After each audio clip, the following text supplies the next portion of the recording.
গল্পের নাম প্রিয় শ্রাবণী, পর্ব সংখ্যা 4। লেখা ইরশাদ জাহান তানজিলা। শ্রাবণী বাসা থেকে মেয়ে নিতে আসা হলো না। 2 দিন চলে গেল। জয়নাল সাহেবের বাসার সব মেহমান বিদায় হয়েছে। পাভেলের কোনো সন্ধান মিলল না এই 2 দিনে। শ্রাবণীকে খুব বেশি চিন্তিত দেখা গেল না এ নিয়ে। স্বাভাবিক থাকার চেষ্টা করছে। ভবিষ্যতে ভালো খারাপ যা হবে সব কিছু গ্রহণের অগ্রিম প্রস্তুতি নিচ্ছে। ভালো কিছু হওয়ার সম্ভাবনা অতি ক্ষীণ। বারংবার নড়ে বড়ে হয়ে যাওয়া মনটা শক্ত করার চেষ্টা করছে। বাসার সমস্ত কাজ শ্রাবণীকে করতে হচ্ছে। 3 বেলা রান্নাবান্না করা, থালা বাসন ধোয়া, ঘর মোছা সহ যাবতীয় কাজ। 2 দিন ধরে কাজের মেয়েটাও আসছে না। ফরিদা বেগম বলেছে মেয়েটার গায়ে জ্বর, তাই আসছে না। কিন্তু শ্রাবণীর মনে হচ্ছে ফরিদা বেগম মিথ্যা বলছে। কাজের মেয়েটাকে হয়তো বিদায় করে দিয়েছে। বাড়িতে বউ থাকতে কাজের মেয়ের কি দরকার? বউ এনেছে কি শোকেছে সাজিয়ে রাখতে? বাড়ির সামান্য কাজটুকুনও যদি না করে? শ্রাবণীর অনুমান এমন চিন্তাভাবনা থেকে কাজের মেয়েটাকে বিদায় করে দিয়েছে ফরিদা বেগম। শ্রাবণী এ বাসায় এসেছে 3 দিন হলো। এই দিনে অনেক কিছু বুঝে ফেলেছে, বিশেষ করে ফরিদা বেগমকে। ভয়ঙ্কর মহিলা।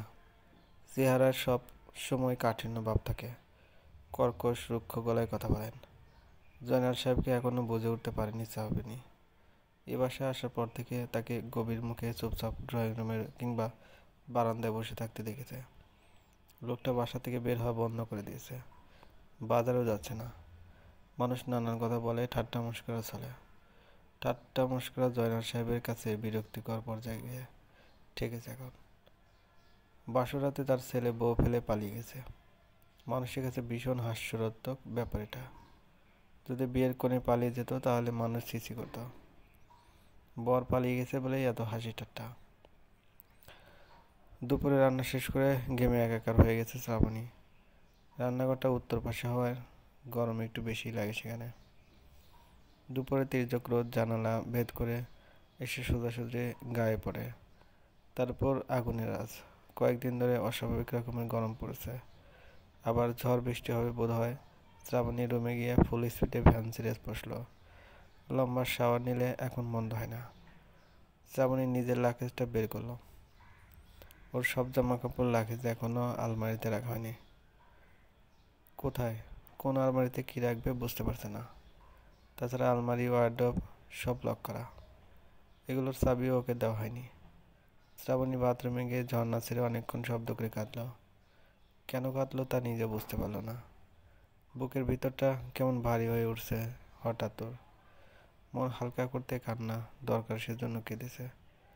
শ্রাবণী নিজের মনকে যতই শক্ত করা করুক, মাঝে মাঝে মনটা একদম নড়ে বড়ে হয়ে যায়। ফরিদা বেগমের ডাকে শ্রাবণীকে দ্রুত গোসল সেরে বের হতে হলো। দুপুরে খাবার সময় হয়ে গেছে। টেবিলে ভাত তরকারি বাড়া হয়নি এখনো। খাবার বেড়ে দেওয়ার জন্য ডাকা হয়েছে শ্রাবণীকে। শ্রাবণী আশ্চর্য হয়ে গেল। ফরিদা বেগম টেবিলে খাবারটুকু বাড়তে পারে না, এর জন্য ওকে ডাকা লাগে? এরা শ্রাবণীকে একদম ঝিয়ের মতো হুকুম দিচ্ছে। অগাত্য শ্রাবণী চুপচাপ খাবার বেড়ে দিল, নিজে খেতে বসলো না। জয়নাল সাহেব বললেন, কি হলো, তুমি বসছো না যে, খাবে না? না বাবা, ইচ্ছে করছে না। কেন জানি শ্রাবণীর মনটা গাঢ় বেদনায় ছেয়ে আছে। ও রুমে চলে গেল। মন খারাপ হলে চুপচাপ থাকার স্বভাব শ্রাবণীর ছোটবেলা থেকে। আরেকটা স্বভাব ছিল গান গাওয়া। গান গাইলে মনটা কেমন ভালো হয়ে যেত। শ্রাবণীর গানের গলা ভালো, শুধু ভালো না, ভীষণই ভালো। স্কুলে অনুষ্ঠান নাচ গানের নামের তালিকায় শ্রাবণীর নামটা সবার আগে থাকতো। সবাই বলতো ভালো সুযোগ পেলে এ মেয়ে বড় গায়িকা হবে। কিন্তু ক্লাস 9-এ বসে শ্রাবণীর গান নাচ সব বন্ধ হয়ে গেল। সুন্দরী মেয়ে স্টেজে উঠে নর্তকীদের মতো নাচ গান করে, এ মেয়ের বিয়ে হবে না, এরকম নানান কথা সেলিম হোসেনের কানে আসতো। তাই তিনি রোষপূর্ণ হয়ে শ্রাবণীকে বললেন, আর যদি কখনো তোকে নাচ গান করতে দেখি তো বাসা থেকে বের করতে 2 বার ভাববো না। সেই থেকে শ্রাবণীর নাচ গান বন্ধ। শ্রাবণীর ভীষণই শখ ছিল একটা গিটারের। সে শখ পূরণ হয়নি। আজ সেলিম হোসেন নেই, গান গাইতে কোনো বাধা নেই।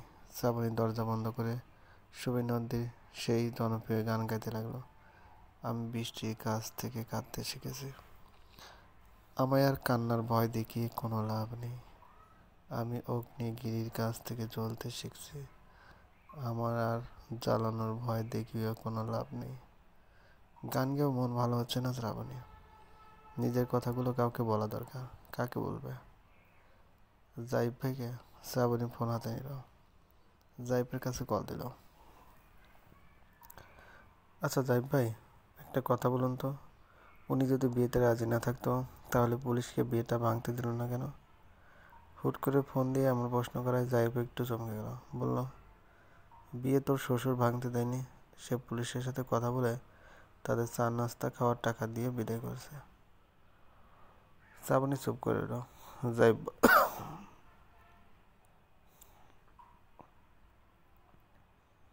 জাইব বলল, মন কি খুব বেশি খারাপ তোর?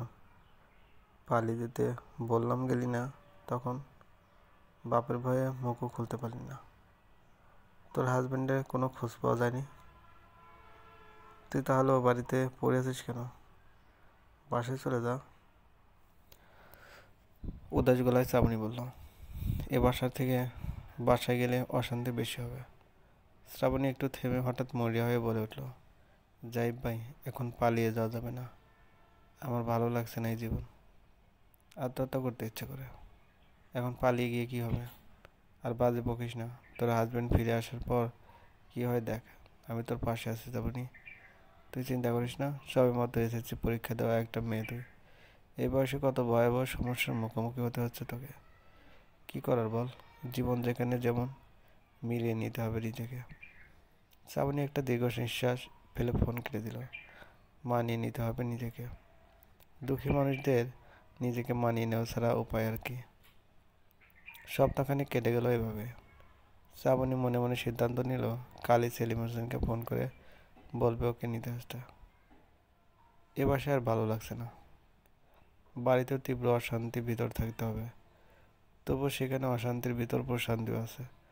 নিজের চেনা রুমটাতে প্রশান্তি রয়েছে। পাবেল তো নিখোঁজই।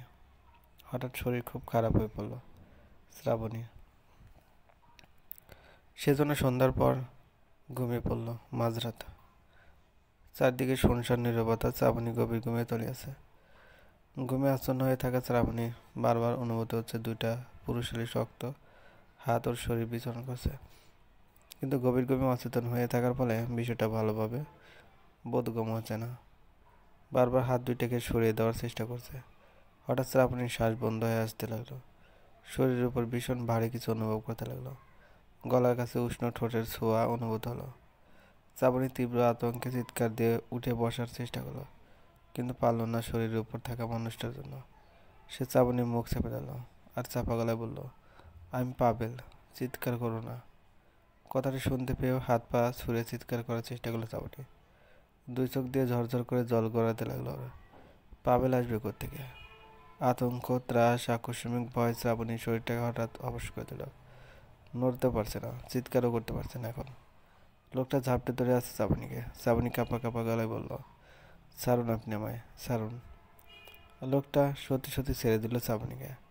শ্রাবণী অন্ধকারের ভিতর দৌড়ে খাট থেকে নেমে হাঁপাতে হাঁপাতে দরজার কাছে চলে গেল। হঠাৎ অন্ধকার রুমটা আলোকিত হয়ে গেল। লোকটা লাইট জ্বালিয়েছে। সে উজ্জ্বল আলোতে ভয়ার্ত চোখের সামনে তাকিয়ে শ্রাবণী দেখল ওর সামনে পাবেল দাঁড়িয়ে আছে। শ্রাবণী কয়েক মুহূর্তের জন্য স্তব্ধ হয়ে রইল। আপনি আপনি এখানে? পাবেল শ্রাবণীর দিকে কয়েক পা এগিয়ে আসলো। শ্রাবণীও কয়েক পা পিছিয়ে গেল। শ্রাবণীর মুখ এখনো তীব্র ভয়। পাবেল বিরক্ত গলায় বলল, বলছি তো আমি, তাও চিৎকার চেঁচামেচি করলে কেন? লাইট বন্ধ করে খাটে আসো। পাবেলের এমন আহ্বানে শ্রাবণী নিথর হয়ে গেল। কোত্থেকে হুট করে এসেছে এই লোকটা, যার সাথে শ্রাবণী ভালো করে দুই দণ্ড কথা হয়নি, তার আহ্বানে সাড়া দিয়ে কীভাবে খাটে যাবে? কী হলো, দাঁড়িয়ে আছো কেন? ওখানে আসছো না কেন? শ্রাবণী পা সামনে এগোচ্ছে না। স্বামী বলে এভাবে শরীরে ঝাঁপিয়ে পড়বে? বিয়ে মানে শুধু শারীরিক সম্পর্ক? যে লোকটা বিয়ের রাতে নিখোঁজ হয়ে গেছে, এক সপ্তাহ পরে সে এসে কীভাবে এমন আচরণ করে? ত্রাসে শ্রাবণীর বুকের ভিতরটা শুকিয়ে গেল। ও এক পা সামনে আগাতে পারল না। পাবেল হঠাৎ হাত ধরে টেনে শ্রাবণীকে খাটিয়ে নিয়ে গেল। লাইট নিভিয়ে দিল। শ্রাবণী কিছু বলতে পারল না, কোনো প্রতিবাদ করতে পারল না। পাবেলের ছোঁয়া তীব্র বিষাক্ত লাগছে। চাবনির পুরো শরীরটা পাবেল নিজের দখলে নিয়ে গেল। চাবনি জ্বরবস্তুর মতো চুপচাপ শুয়ে রইল অন্ধকারে চোখ মেলে। দুই চোখের কোটর বেয়ে জল পড়তে লাগলো শুধু। চল ভাইয়া।